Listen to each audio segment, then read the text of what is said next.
Hello and welcome back to another one of our FASD Awareness webinars.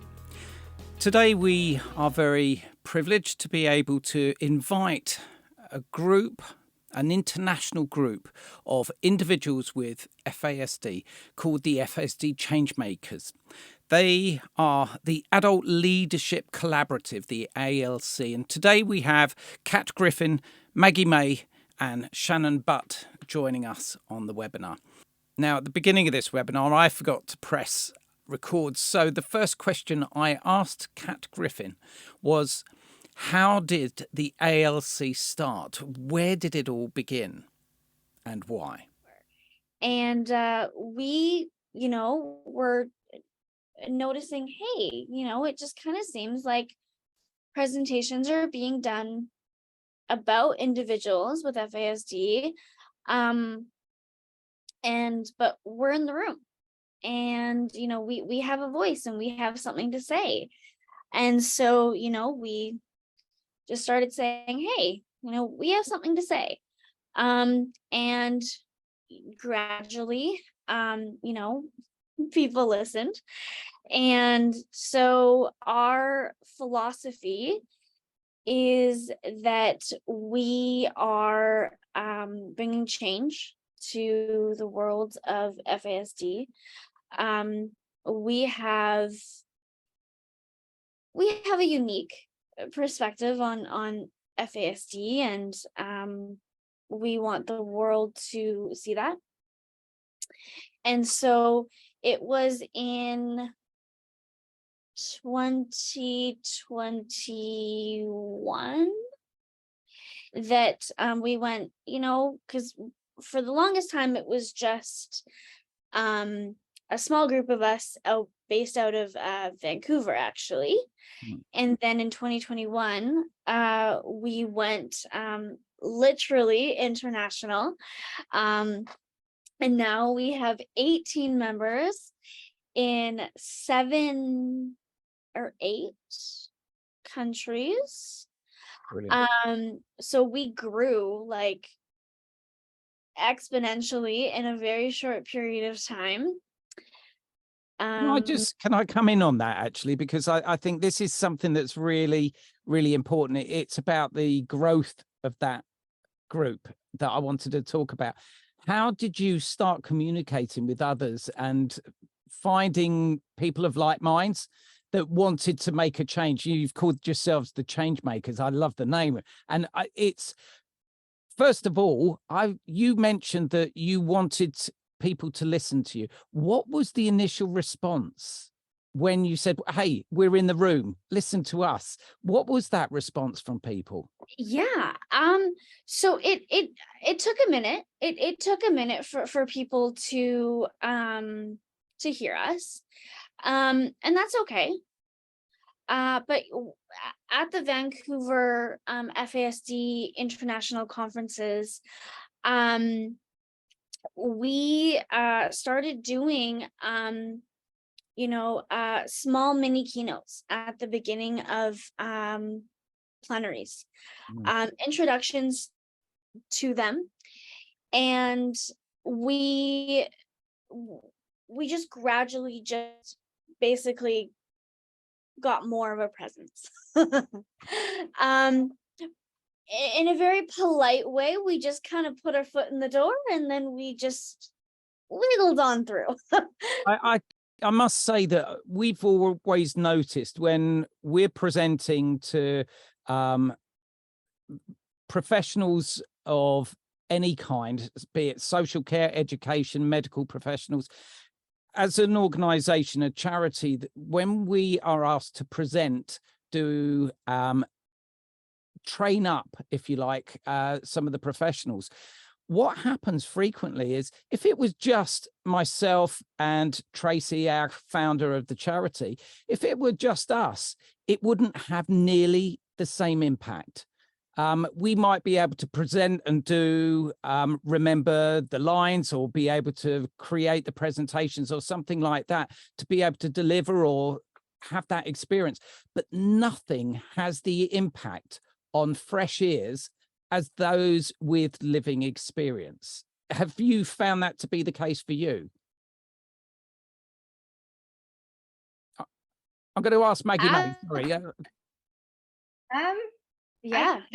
I think so. I think also what made those conferences so important was the fact that, as Kat mentioned, there's many keynotes, and a lot of the audience were researchers, and so they would listen to people with FASD presenting these keynotes. And for them, all of a sudden, they could see the human. They could actually see so much of what the researchers even say, that they're always in a lab. They never really have that human contact. They never get to actually experience or hear what it's like, because they just deal with the numbers, the data, and all of that. So for them, it was like, oh, actually, these are real people. These, why don't we go and ask them? Why don't we get them involved? I think that's what really made the ALC and the Changemakers different from other groups, is the fact that, we started working with researchers, being like, we're human.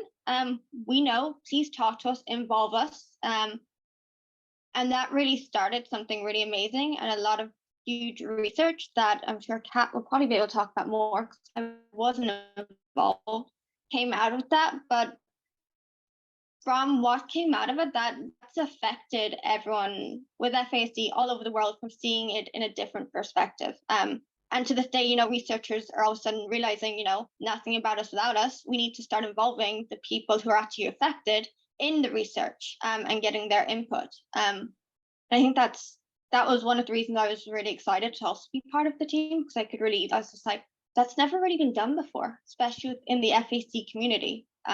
So yeah.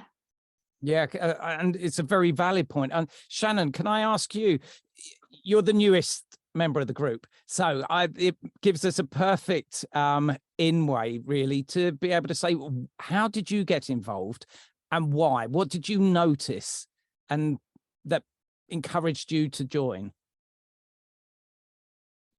My story, I actually only heard about FASD in the last couple of years when I was diagnosed.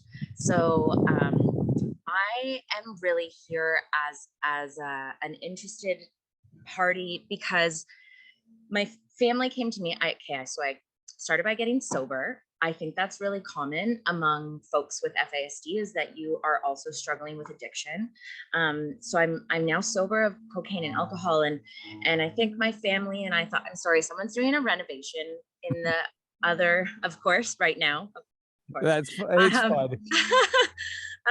And my house is also under renovation inside, so I apologize. Yeah, so I got sober, and my family and I kind of thought that I would calm down, and I don't like to say that my behavior should or shouldn't have been a certain way, but I thought I would not be so full of massive emotions. I thought it was the alcohol's fault that I was on this emotional roller coaster and just lashing out at people, and that wasn't the reason. I stayed the same. And it was one of my stepmom's friends that had said, could this be her journey? And when I heard what FASD was, of course there's a grief period that comes with it, but the anger carried me to a place that was this can't keep happening. Why to all of the things. And then my therapist talked about a group called the Changemakers, and that name just it went into my ear and landed in my heart somehow. And I was like, that's what I want to be. That's what I want to do. And I haven't stopped. And it's it helps keep me sober. It helps keep me sane. Yeah, just, that story of how people find their passions and their purpose. I'm really interested as well. You said about your diagnosis. When did you receive your diagnosis? How old were you there at that point? 33. Okay. Yeah. And yeah. I'm very interested in this, because this is something that frequently in the UK, certainly, it's very hard to get a diagnosis as an adult. Is it the same where you are? Yes, it absolutely is. The diagnostic process was going to cost me upwards of $5,000. Not me, I wouldn't have had that money. My parents were very graciously willing to pay that. I know that's not an option for a lot of people. And then they just introduced a diagnostic clinic into Ontario but you have to live within the catchments. You have to live near Mississauga, or else you have to pay out of pocket. Those are the only two options. Yeah. That's what part of why I'm here. And the other question I've got is, how did it feel receiving a diagnosis at 33?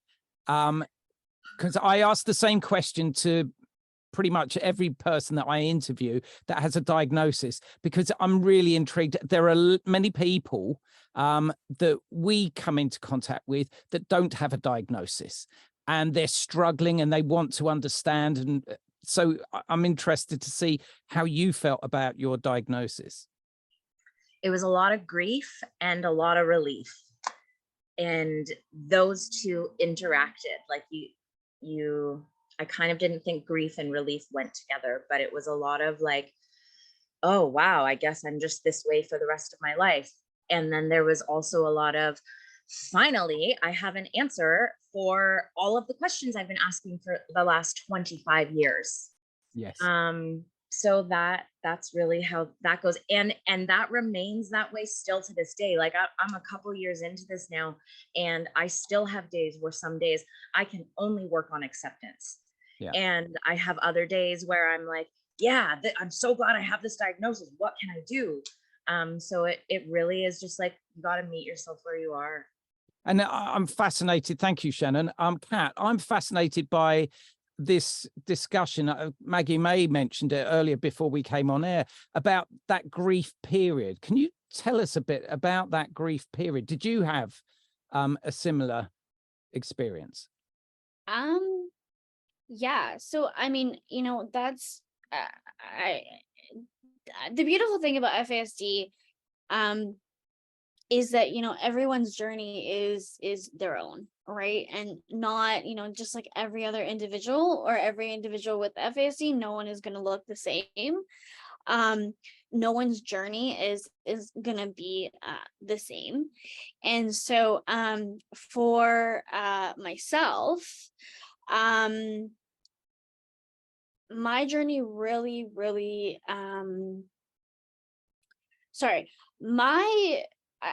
I guess you could call it my grieving period. It ended when I attended the Vancouver conference. And for me personally, that was a huge deal for me, is the Vancouver conferences.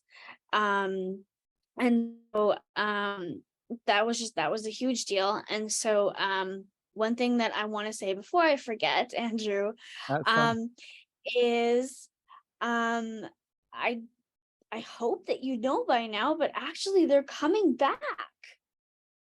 Did you know that? Yep, I have heard. It's quite exciting. 2024, isn't it? Yes. It's coming back to its new home in Seattle, Washington. So yeah, no, I was at the Vancouver conference and I got a amazing experience with an amazing birth mother when I was about 21. And it completely changed my life. So yeah, but that grieving period, it looks different for everyone. And that is definitely a personal journey. You can basically, you are in it however long you are in it. And the beautiful thing about the ALC and the Changemakers is, we are all here to support one another with wherever they are. As I'm sitting here looking through all the participants, I can actually see that another one of our ALC members is here supporting us, Nury. So I want to give you a shout out. So yeah, we're definitely a team. We definitely support each other.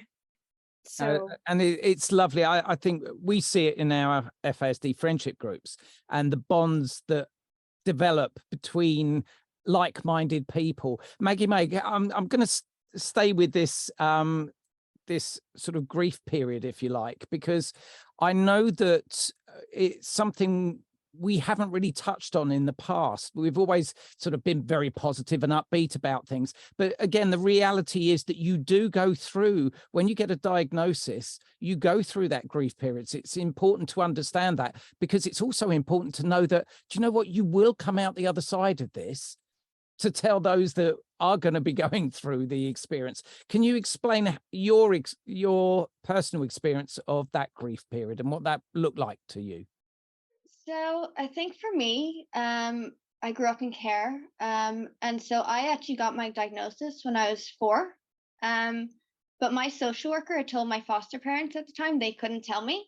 So I wasn't told until I was 14. And so I kind of grew up not knowing why I wasn't like everyone else and why I just could not understand certain things. And so when finally I was told, it was more just relief of, okay, this isn't my fault. And the fact that actually, you know, why am I putting all this pressure on myself to try and live up to other people's expectations when actually maybe that's not for me. And so I was fine. It wasn't until I finished secondary school, or high school, if you're in America, and I was seeing all my friends learn how to drive, and we're moving out of home, we're going to college, we're getting into relationships. And I couldn't do that because I did not have the skills or the maturity. And for me, that's where I started to go through the grieving of it's not fair.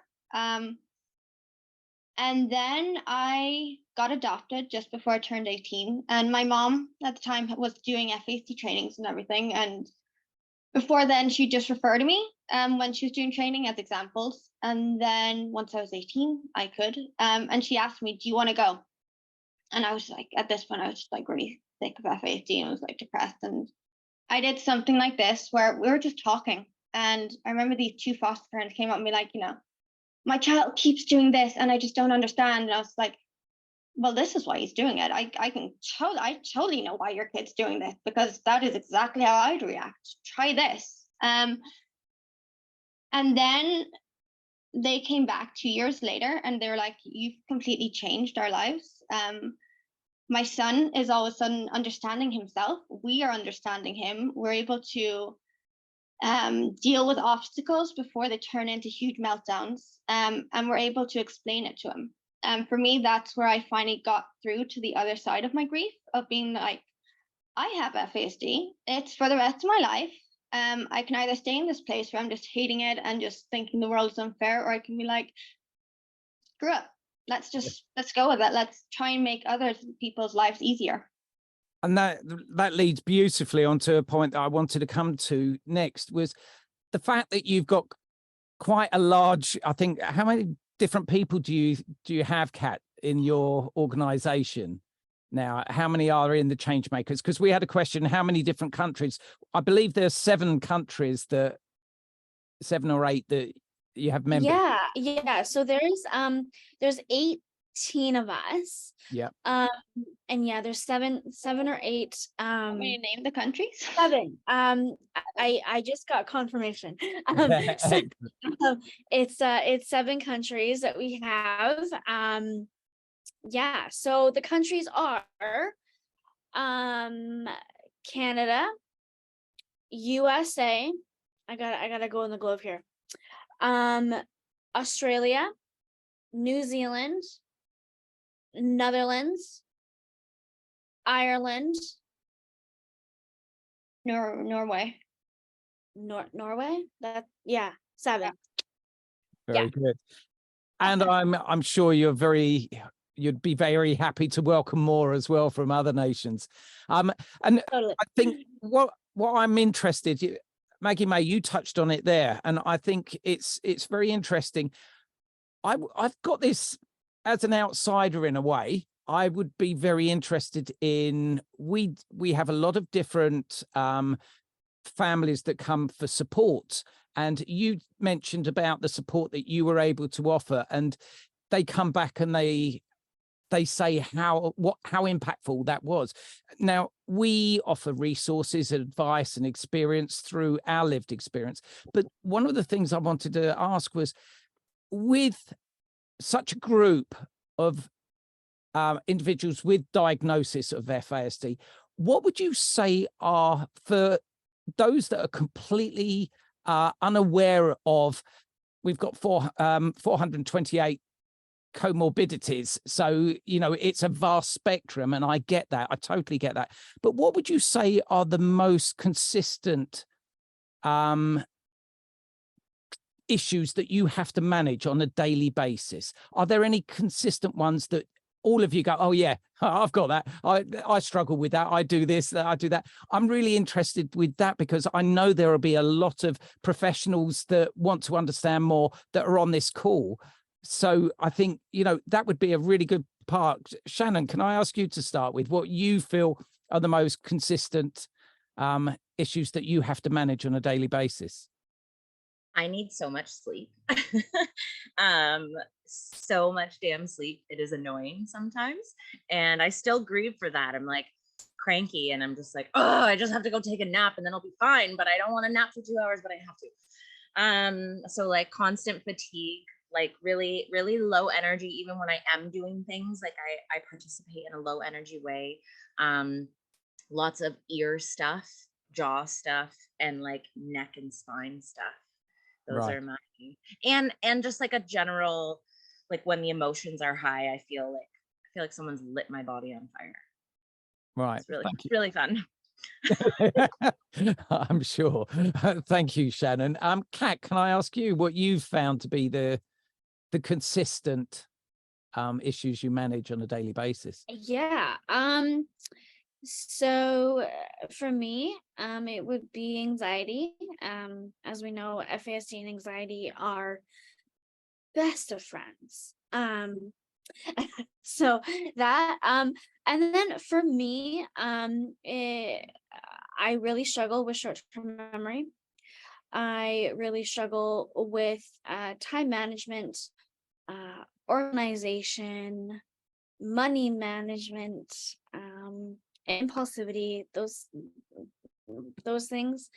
I can see Shannon is agreeing to some of those. Absolutely. Everyone's nodding away at this. Yes. Yeah.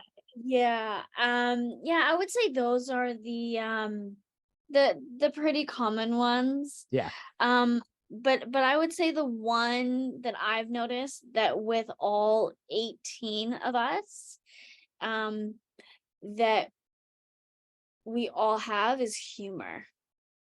That is not something that we struggle with.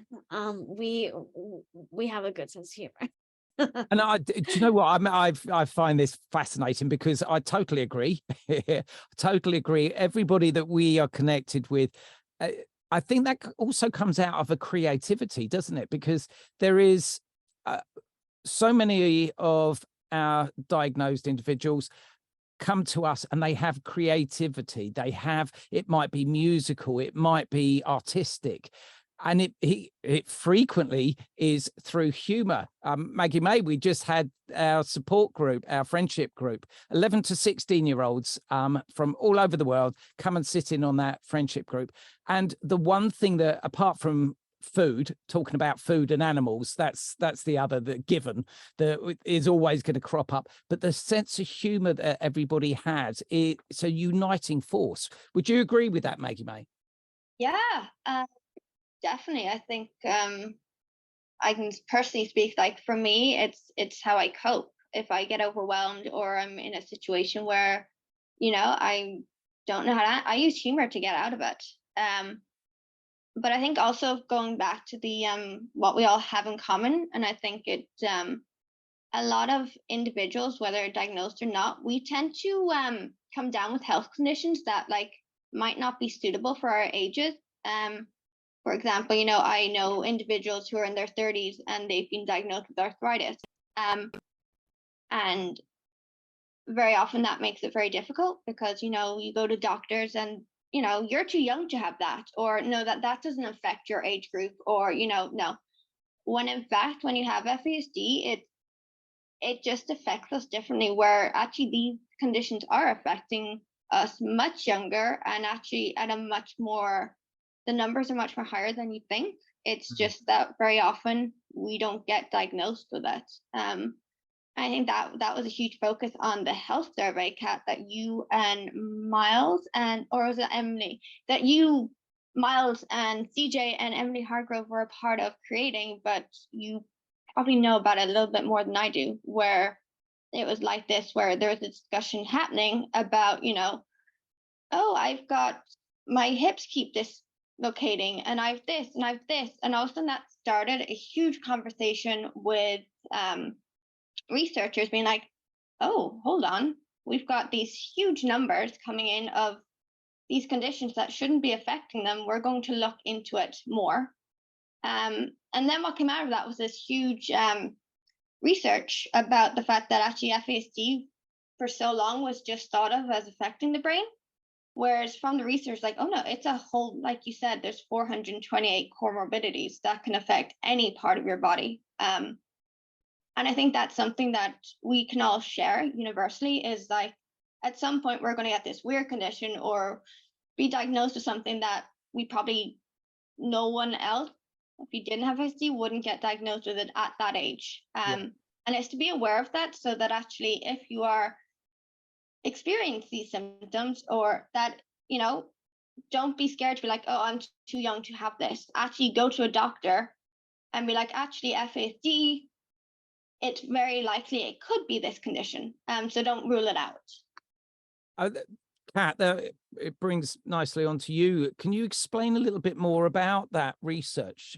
Because I know the Changemakers have been an integral part in developing work around research and understanding FASD better. Can you tap in a little bit more on that? Yes. So our first survey was done by CJ Lutke, Myles Himmelreich, and Emily Hargrove. And that started 2016. And again, it was based out of a Vancouver conference. Yeah. And they were, having dinner, and there was a couple more people around the table, and they started talking, hey, I've been experiencing this, and oh, you experienced that, I experienced this. And it was just like it just kind of grew from there with well, I have this, do you have that? And then the idea was, well, wait, if all of us have, just for numbers sake, right, 8 out of 10 in common with these things, I wonder if this is an FASD thing. And it, that is really how the health survey got started. It was just, I wonder if this is an FASD thing. And so that got presented in 2019, and it was published in 2020 in the Routledge Handbook of Addiction and Social, I forget the name right now. But yeah, so it just it came out of just a conversation, and as well as our second survey, the quality of life survey, which that is one that is really interesting. Yeah. But yeah, just the beauty of this all is that our work and our surveys literally just came from a conversation of me just, being like, hey, Shannon, I have this, what about this? And that's that, as you say, that is the beauty of it, because you're talking, you're being listened to, you're having the conversations in front of the people that can make the change. And that conversation is vital, but it's so important to be listened to as well, isn't it? Oh, absolutely. I mean, our health survey has changed research within FASD. When that health survey was presented, you know, I remember researchers, you know, thinking I had never thought of that, or okay, I'm gonna look into this. And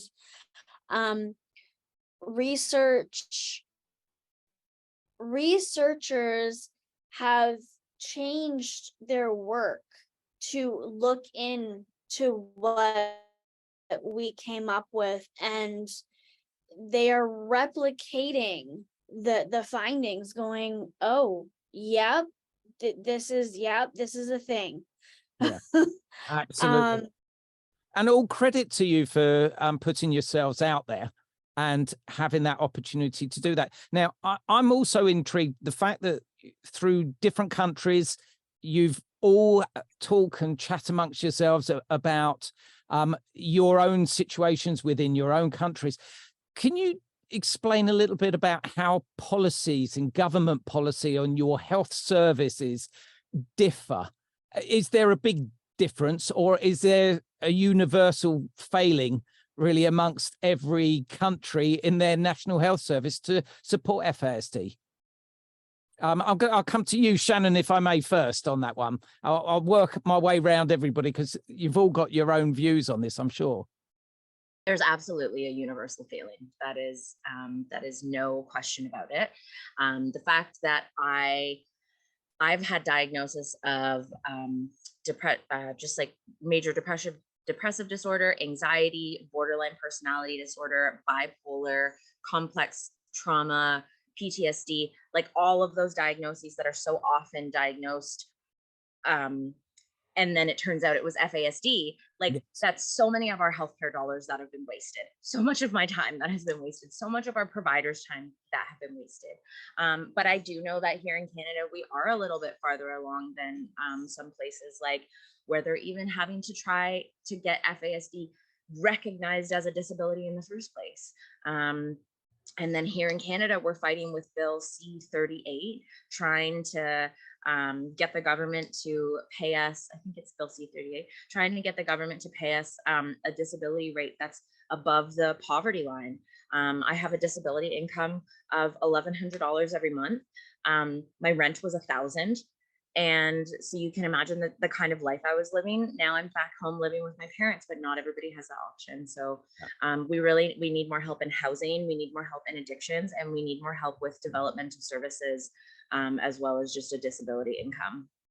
And we had an interview with Dr. Alan Price at one of the webinars a short while ago. And one of the important things here in the UK is with every bit of research they do to gather data, that data can then be used to change policy, to be able to influence the change of policy. And so what you're doing with your research and with your support and arguing your case, every bit of that knocks away, doesn't it, chips away at this battle that you all have to try and get recognition, at least, you know, get the medical professions to understand what FASD is, and then understand that it's an umbrella term rather than these multiple diagnoses underneath. It's the umbrella term that should be dealt with and managed appropriately. Yeah, absolutely. And to that, like, it does put the onus on us. And then we have to ask, like, why sometimes in the grief that I experience, I'm like, why, as a person with a disability, am I the one fighting for this shit? Like, doesn't somebody else see us and they can be like, hello, we need to do more for these people who are obviously like struggling to feed and clothe themselves. Like, some days it's hard to just do stuff like that. So sometimes it's annoying to have to be the one. It's annoying having to be the one going to the like events that you know, like I went to I've spoken at conferences that I haven't gotten paid. You know, I don't get paid for my time. So not only are we doing this on a disability income, we're volunteering our time. Absolutely. I totally agree. Maggie May, if I can come to you on this as well, because, you know, you've been an advocate for the FASD Awareness and for the Irish FASD Ireland as well. So you've seen firsthand what the different countries have as a different policy, and lack of understanding and awareness, full stop. Can you tell us a little bit about your experiences in that? Yeah, first of all, FASD isn't recognized in Ireland, which means, you know, my disability doesn't exist. I'm not seen as someone who needs help, which means I don't get supports. I got my diagnosis, thankfully, in Ireland, but just because I got a diagnosis, it doesn't mean anything. It means something to me and it means something to the people around me, but in relation to trying to get supported living or extra help, no. I was able to get onto the PIP, as known in the UK, disability allowance in the Ireland. But as Shannon was kind of saying, it's not enough to live on. It means, you know, I cannot move out of home. Even if I now have finally managed to make sure I have the skills, and I've worked for years to make sure, you know, I have the skills to do it, I don't have that option, because there's nothing there. And as kind of Shannon was saying, you know, I do all of these things, and because I'm on my disability allowance, it means I can't accept payments. So I have to put my story out there. I put my vulnerability out there. I help people, but I love doing it, but also people then kind of turn it, being like, they just don't expect when I'm like, hey, can I just have something? Can you just pay for my travel? Or, and there's no, I know in Canada, you can have honorariums, which doesn't really affect it, but those don't exist in Ireland. And it's not fair. As Shannon was saying, you know, why do we have to be the ones fighting? Why can't people be like, you know what, you've done enough. Why don't you start to just be okay, have a disability? And after I have to either just fight through my own stuff because I'm helping someone else. Very rarely do I get to just be the person with the disability, because I have to fight everything and for everything. And it's exhausting. So not only are we battling living with a disability that affects us all differently, and to different extremities, we're also battling the world around us of people not believing us, or doctors not wanting to listen, or not being included, or the wrong information going out. And then we have to be the ones to pick up the rest of the mess. And it's exhausting. And also, there's no communication. I think what would make so much difference is if people actually communicated, the different departments, the different governments actually communicated. What I seem to have noticed with working in different countries is they're all trying to recreate the wheel instead of seeing what works in this country, let's bring it to this country, instead of trying to start from the beginning. And then it doesn't work. And then they're back to ground zero, where, you know, look around at the rest of the countries to see what's working. How are they doing it? I just think communication. Absolutely. This is something that, you know, our organisation, FASD Awareness, is part of the UK FASD Alliance. And that is a conglomerate of all these different organisations that support families in their areas. And that they might be charitable, they might not be charitable, they might just be 2 or 3 people just helping and supporting. But we all come together to try and be a united force, just as you are in that living experience. And I think, you know, I'm looking at some of the questions that are coming up, because Shannon, you mentioned it there, where you just don't have the funds to do it, and you still have to then try and go out and get some work and earn some money. Then Maggie May, you said, but with your disability allowance, you can't earn above a certain bracket with it. And so Laura mentioned here, and I think this is a relevant question on that. My son is turning 18. How can he learn to advocate for the support he needs getting a job? What does he need to say in a position like that? I mean, who would like to come in on that one? Shannon, please do. I have had so many jobs.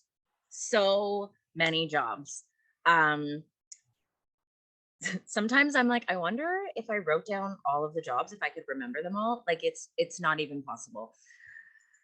Now when I start working, so I this is my very first time. I start work on August 20th. my very first time that I'm going to be working with an employer, that I have my diagnosis, and I've gone in and we met, and she said she was really excited to work with me, and we have developed a text relationship. And I just had to say to her via text, because I was too afraid to do it in person, I said, I'm really excited to work with you, Caitlin, but there's something I have to tell you about myself. I am a person with a disability. This is what that means. This is what I require. In order to like protect your business, like I might be calling in sick. You might need another employee. Like there were things that we had to talk about. Some employers aren't cool with that. My last employer, now I didn't have a diagnosis, but I made it very clear that I struggled with mental health. And I would say things like, I can't be the only yoga teacher here on Saturdays because the desk is too busy. It's too hard for me to do the desk and teach the class. And they would say, well, you're the only teacher who has a problem with it, so we just won't put you on Saturdays anymore. That's not it. That's not how to do it. No, you have to support the person with a disability. And so I think it's really important to have an open conversation with your employer if that is something that you think is going to be impacting your work career. I called in sick a lot. And now having an employer where I can just be like, hey, I'm having a tough day. I feel like I want to call in sick. And she might say something like, I totally understand. You're not judged here. Do you want to come in and try it for an hour and see how you feel? Whereas like now I'm at least getting my foot in the door for an hour. Whereas before, like I would have just been like, no, I hate this employer. They're not compassionate. So it's definitely a thing. Like Maggie said, communication is everything. So just get comfortable communicating with people and like authority figures. Because before, when I would try to talk to any like boss or employer, I would just immediately start crying because I had no sense of like self-worth, and I was just always embarrassed about how I was. So yeah, that open conversation with an employer is going to do everything. That's really helpful. Thank you very much for that. Kat, can you tell us a little bit about your experiences at work and, you know, in the workplace? Yes. So I just kind of want to piggyback off of what, Shannon said, in that, disclosing, your disability to your employer is also, it's a very personal choice. That, and I've done both. My first job was McDonald's, and I didn't disclose. I was like, nope, I'm gonna get this on my own merit. And I very quickly ran into problems. And I think, it takes time. It takes time to find the right employer. Understanding that, unfortunately, there is a really high chance that it's not going to happen in your first job. Yeah. And, going off of your interests, what are you interested in? For me, I loved working with, so I started, working in daycare and started volunteering and that kind of thing. But finding that balance of a worker employer relationship where they don't just get it, but they understand what you need at that moment, is really, really important. And I would say, yeah, advocating for yourself is huge when it comes to that. Can I just come in on that as well? On a personal level, over the last week, I've been filming for a young college local to where I live, in Kent. And this young college is connected with another organisation of special educational needs schools. And the college deals with 18 to 25-year-olds. And what they do, they develop relationships with those in the community, organizations, the hospital, local hotels, various different organizations, the catering industry as well. And they train up apprentices that have special educational needs, and they work with the employers so that they have that experience. But they go to a college where they're taught the skills to be able to then transfer them into the workplace. And there was a lovely film that I just finished making about a young girl called Jess, who had this one of her greatest qualities. She loved cleaning. She was a specialist cleaner. She would get her hands dirty, loved nothing more than tidying spaces. And she found a job in a pub, and she got paid her first pay packet, but she was doing what she loved, and she was so proud of herself. And I think if only there were organizations and schools, colleges that actually thought about this better, it would lead to much more successful outcomes for so many with a diagnosis, whatever that diagnosis may be. So I totally get where you're both coming from on that. I think that's a very, very relevant point. I'd like to talk a little bit again about the positive advocates. You are all positive advocates, and everybody in your organization is a positive advocate. Could you tell us a little bit about what is the common theme that you all have when you talk to others, that young children maybe that have got a diagnosis, or maybe they haven't got a diagnosis at this point in time? What positive spin do you put on FASD? I'll ask Maggie May, if I can ask you first on this one. I think for me, and I just talk about my own personal life and stuff, and the fact that, you know, having a diagnosis of FASD is not the end of the world. For so long, it was almost, there was so much stigma, and there was only negatives about FASD.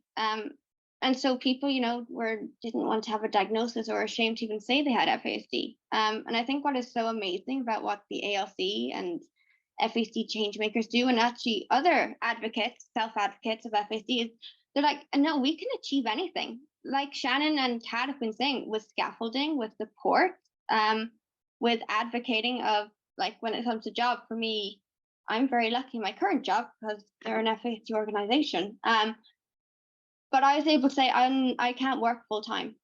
That's just how my FASD manifests. I cannot work full time. I need to have a day in between, so I can work Mondays, Wednesdays, Fridays, or Tuesdays and Thursdays. And they're very agreeable to that. But it's letting people know that actually FASD isn't the be all and end all. It just, because you have this diagnosis doesn't mean you can't achieve things. Like I was saying earlier, I was seeing my friends go to college and learning to drive and moving out. I went to college. I did 3 years. That was something I never thought I could do, but because we put the right supports in place, I could do it. For this trip, I've never flown out of the country on my own, stayed in a hotel on my own, managed public transportation in a strange country on my own. Me and Kat did that today. We didn't get lost. We used Google Maps. That's our friend. But we also knew that, okay, we both struggle with sense of direction, so we're using Google Maps. So it's saying that, you know, there are supports out there that we can use to be able to contribute.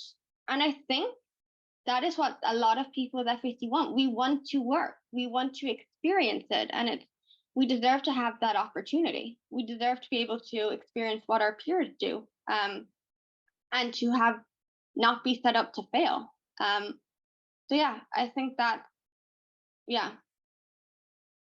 Absolutely. Thing, yeah, go on, please do. Sorry, Andrew. Another thing is that, you know, there is a very unique and special bond when individuals with FASD meet, whether that is virtually or whether that is in person. It can never be replicated. And it is just a instant I understand you. And I really don't know how else to describe it other than it's just another level. And so, I mentor young teens and adults with FASD.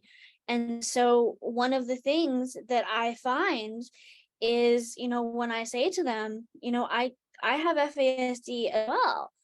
And, there's usually a, oh, and it's that I really don't know how to explain it other than there's this wall that just instantly just comes down and just disappears. Now, having said that, there's obviously still trust that needs to be built and all that kind of stuff.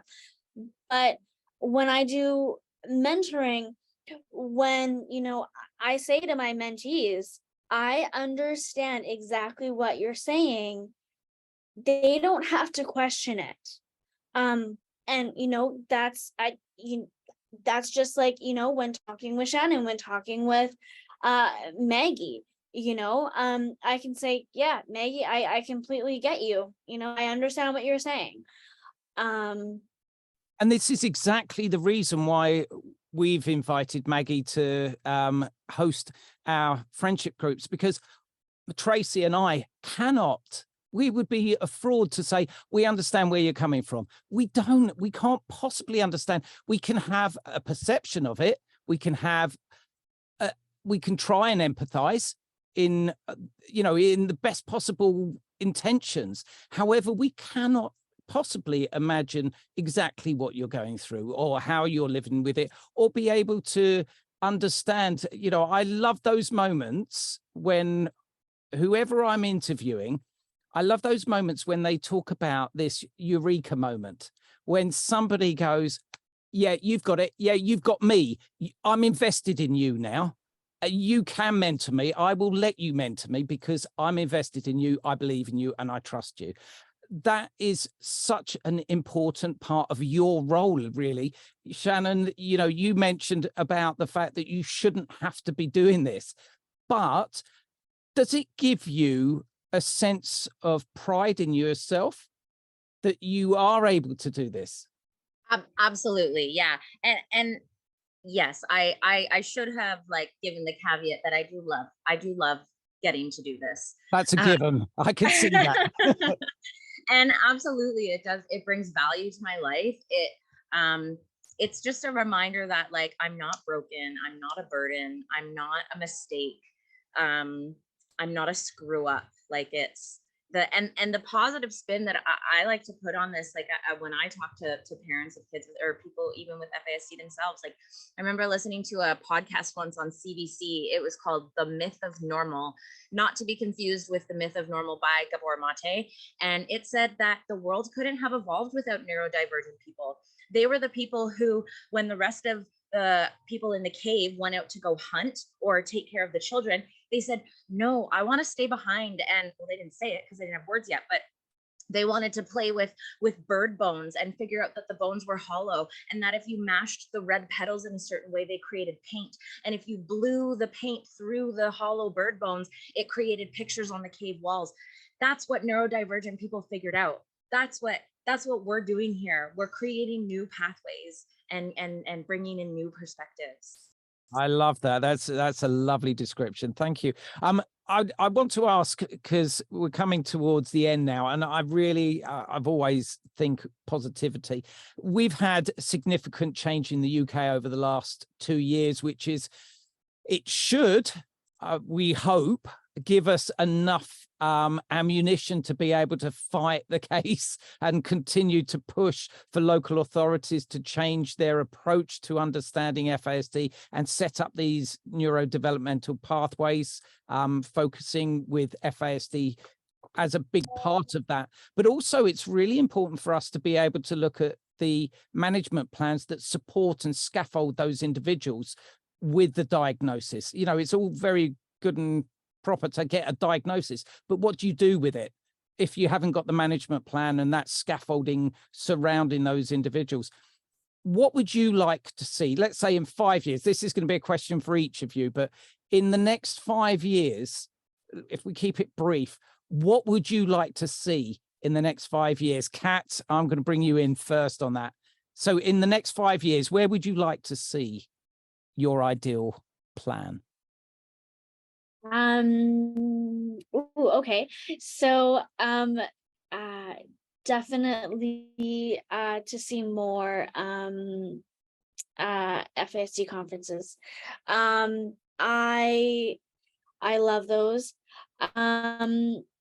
To have a lot more support for individuals with FASD. I think one of the things is that we need to move to a needs base, not a IQ base. And I think that needs to be global, because equity is a thing. Yeah, very good. Very good. Thank you very much, Kat. Maggie May, I'm going to ask you the same question. 5 years' time, what would you like to see? You're on mute still. I knew one of us was going to do it. I figured it would be me. I'd love to see a lot more funded adult diagnosis clinics. Because I just think it's not fair that, you know, once you're 18, you don't get a diagnosis or you have to pay, because you're leaving so many people vulnerable and not knowing or not being able to get any extra supports that they may have been able to get. I'd like to see better financial support for anyone with a disability, because I just think that's only right.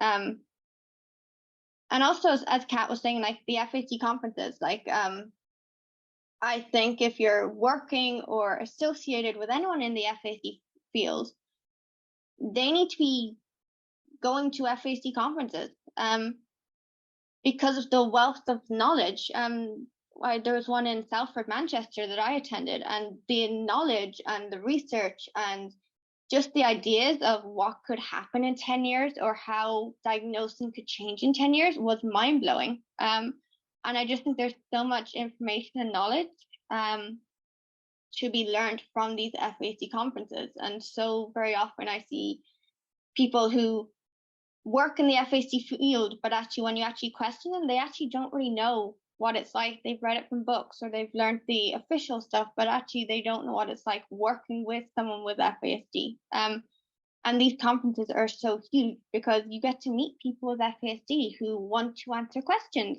They will sit you down and talk to you for 8 hours if you want. And there's so much questions that people with FASD then ask for researchers to actually, we want to know what's happening to ourselves. We want to know what the changes are. We want to know what potential conditions we're going to have down the road. Do research on it. And researchers are listening, being like, what do you want to know? Okay, we're going to go and research for you, and we're going to come back with the answers, because it's your body, it's your diagnosis, it's those conditions affecting you. It's only fair you have the correct information. So yeah, hopefully in 5 years, there's going to be some huge changes. Absolutely. And joined up thinking, isn't it, as well? It's really getting these people that have these great ideas and that have the research, have the data to be able to connect, make that joined up thinking to lead to better outcomes. Shannon, the same question to you, if I may. Oh man, I would like to see there be a basic universal income rolled out for all Canadians in the next 5 years, disability or not. I think that's really important. I would like to see more clinics for adult diagnosis for any neurocomplex developmental disorder and brain injuries, because like brain injuries, FASD, autism, ADHD, PTSD, it has so much overlap. We're all experiencing so many of the same things and we all need help. So I would like to see more help in all of those areas, and more conferences and more people getting paid for their work and time.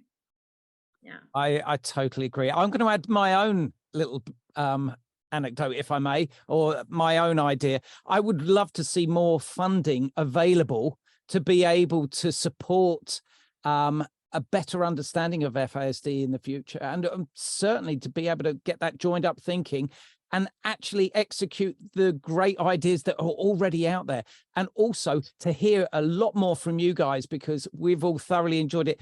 Just looking at the comments tonight, there's a lot of love for you out there, admiration as well. And I think some of the, one or two of the comments that I heard was thank you for your generosity. And really, it is very generous to be able to put yourself out there and say what you're saying, in the way that you are. It's amazing what you do, and I hugely respect it. And I know that everybody on this call today has thoroughly enjoyed your honesty and open and frank discussion. So thank you all so much. Can I quickly jump in? Of course. Mainly because we've been talking about this conference, but we've actually not given any contact information about it. I'm sorry. So for anyone looking for any information with the FASD conference in Vancouver that will be going on in Seattle, Washington, you can email the FASD Changemakers at gmail.com, or if you go to FASD United site, there is a form you can fill out and you'll get emailed updates about it. Sorry, Andrew. Not at all. No, I thank you for that. Because actually what we do at the end of each of our webinars, I edit them and put them onto YouTube so that you can rewatch them.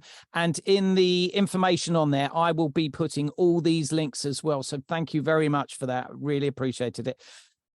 And thank you again for joining us tonight, because actually for you to understand and get a bit more of an insight into FASD, it's really important for you to be able to then go out and spread this message. The ladies that we've had on tonight have said their message, posted their message. We would like you to then go out and tell others about it, be able to educate others, because it's you that can make that change. So thank you so much for joining us, and hope to have you join us again the next time. If you want to check out any of our other videos on FASD Awareness, please go to our YouTube channel and you will see a vast array of webinars and educational videos as well that you can share to the wider community. We're here to be able to, through our Be Aware campaign, make people more aware of FASD. And we thank you so much, ladies, for joining us tonight, and wish you all the very best in your ventures moving forward. So I look forward to seeing you in person at some point. All the very best. Thank you for joining us tonight. Good night, everybody.